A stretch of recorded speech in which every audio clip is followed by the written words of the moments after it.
Hola, les doy la bienvenida a una nueva clase de historia. Hoy vamos a analizar la Ilustración del siglo XVIII. Pero nos ubicamos como siempre en el tiempo. Estamos en la Edad Moderna y estamos en la Ilustración, es decir, la última etapa de la Edad Moderna, y forma parte de estas revoluciones burguesas. Habíamos hablado de las revoluciones burguesas, la revolución filosófica, que se va a llamar Ilustración, la revolución económica social, que va a ser la primera revolución industrial, y las revoluciones políticas, la revolución de independencia de las 13 colonias británicas, lo que hoy es Estados Unidos, en 1776, la Revolución Francesa en 1789 y la Revolución e Independencia de América Española a partir de 1810. Bien, comenzamos con la primera revolución, la revolución filosófica denominada Ilustración, pero que, como ya les dije, Ilustración, Iluminismo o siglo de las luces forma parte del mismo concepto, son sinónimos.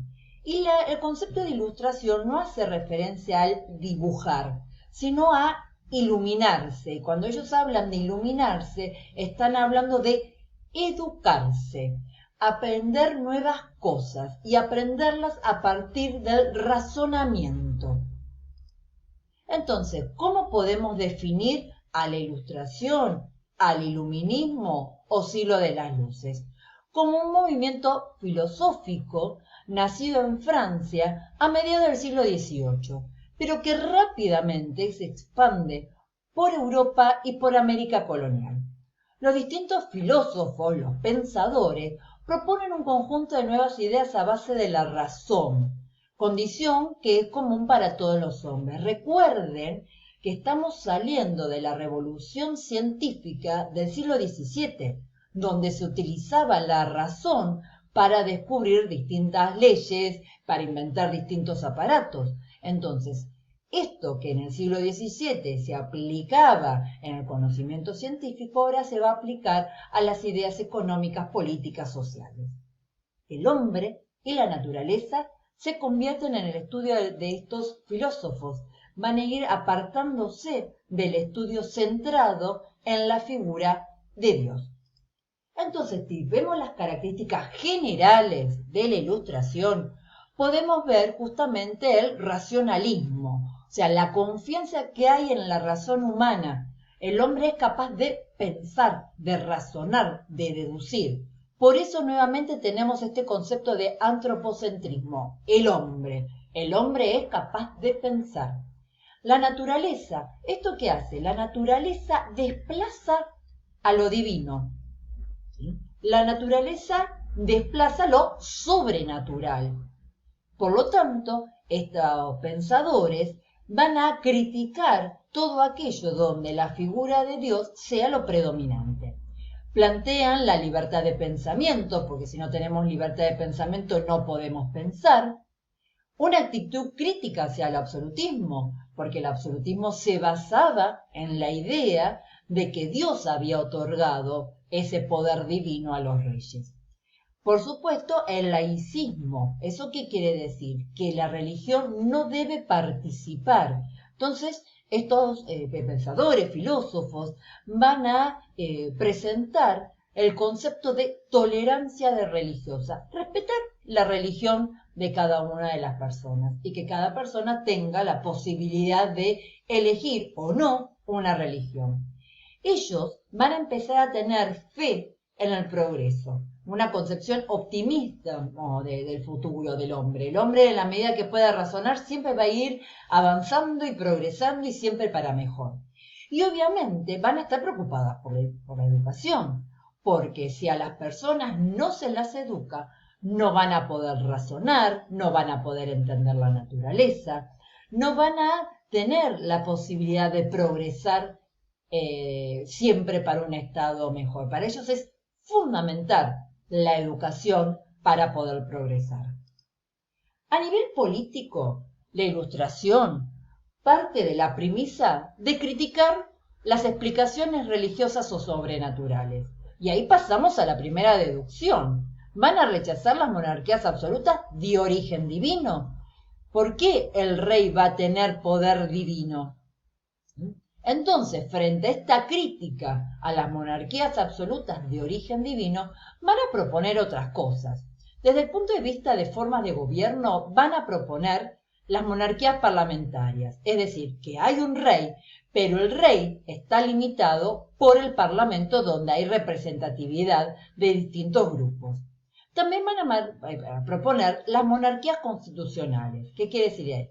Hay un rey, hay un monarca, pero sus funciones están limitadas por la Constitución, por la ley primera. Y los pensadores más osados, más rebeldes, plantean la idea de una república donde directamente no haya reyes, sino que sea la gente la que participe de forma directa. Otra de las cosas que van a proponer los pensadores ilustrados a nivel político es la división entre los tres poderes: el poder legislativo, el ejecutivo y judicial, que en las monarquías absolutas de origen divino no existían.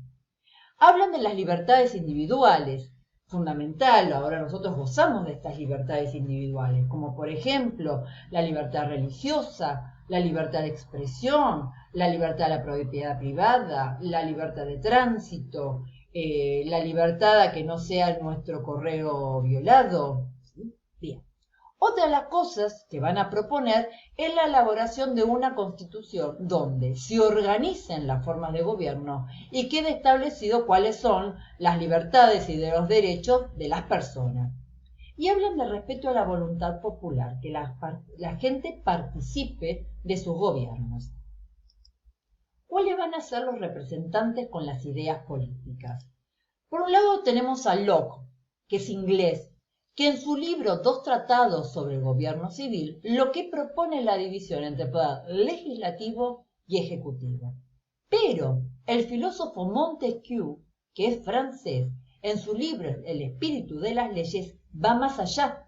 Él plantea la división entre los tres poderes: el ejecutivo, el legislativo y judicial.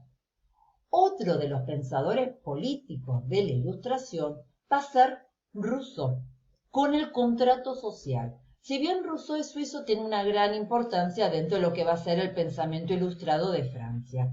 Y él lo que propone es la soberanía popular, el contrato social. Fundamental este concepto.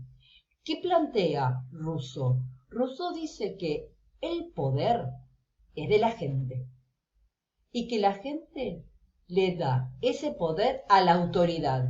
Hasta ese momento siempre la autoridad había sido el rey. Se firma un contrato, un pacto.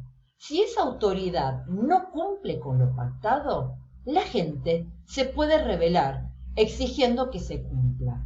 Fundamental para entender las revoluciones políticas, lo que va a pasar en las 13 colonias británicas, lo que va a pasar en la Revolución Francesa y lo que va a pasar en América Española. Cuando no se cumple este contrato implícito entre la gente y la autoridad, se pueden rebelar.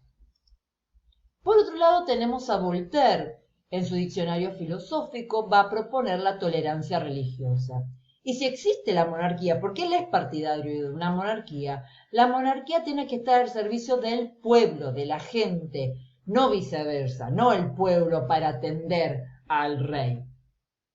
Estos pensadores van a proponer crear una enciclopedia. Hay tanto saber, hay tanto conocimiento que lo tenemos que organizar. Y van a presentar, y más lo hacen, una enciclopedia, un compendio de todo lo que hasta ese momento se sabía. Los representantes a nivel económico vamos a ver dos. Por un lado, el francés Quesnay. Quesnay, en su libro Tabla de Economía, propone que la fuente de riqueza de un país es la tierra. Entonces, si la fuente de riqueza de un país es la tierra, él lo que va a impulsar es el desarrollo de la agricultura, ganadería y minería. A esta teoría económica se la denomina fisiocracia. Por otro lado, vamos a tener a Adam Smith, un inglés, que en su libro Riqueza de las Naciones propone que la fuente de riqueza de un país es el trabajo. Por lo tanto, el área económica que Smith impulsa es el sector industrial. Y no se olviden que tenemos que ver la primera revolución industrial. Estas ideas de la Ilustración impulsan otras revoluciones. La idea de Smith se plasma en la teoría económica denominada liberalismo, que va a estar vigente a lo largo del siglo XVIII, XIX, XX y XXI. Los representantes en el Río de la Plata vamos a mencionar tres nada más. ¿Qué van a hacer? Manuel Belgrano, y yo les pongo español argentino. ¿Por qué? Porque cuando él nace en 1770, lo que hoy es el actual territorio argentino formaba parte del Imperio Español, pero él también va a vivir el periodo de la independencia, en 1816. Por eso les pongo las dos posibilidades de cómo lo pueden encontrar. Él lo que va a proponer es que la fuente de riqueza de un país está en el campo. Y lo va a vincular muchísimo con la defensa de la educación. Él propone la educación y la educación técnica, para que esta educación técnica ayude al progreso en el campo. Otro de los pensadores en el Río de la Plata va a ser Mariano Moreno. Estamos en la misma situación. Cuando él nace en 1778, en el siglo XVIII, formaba parte del Imperio Español. En su plan de operaciones, él lo que va a establecer son cuáles son las pautas que hay que hacer para lograr la independencia. Y él lo que va a luchar sobre todo es eliminar el abuso de los poderes absolutos. Y finalmente vamos a mencionar a Castelli, que es primo de Belgrano, que va a proponer la soberanía de los pueblos para gobernarse, pues es uno de los grandes defensores de la Revolución de Mayo. Entonces, en esta clase lo que hemos visto es el concepto de ilustración, iluminismo o siglo de las luces a partir del siglo XVIII. Son las ideas que van a motorizar todas las otras revoluciones, todas las otras transformaciones, todos los otros cambios. Fue un movimiento filosófico que, si bien nace en Francia, rápidamente se extiende por Europa y en América, cuestionando el régimen, la estructura vigente, cuestionando el antiguo régimen, cuestionando a la monarquía absoluta hereditaria de origen divino. Espero que esta clase les haya sido de utilidad. Nos estamos viendo. Un saludo, la profe Paola.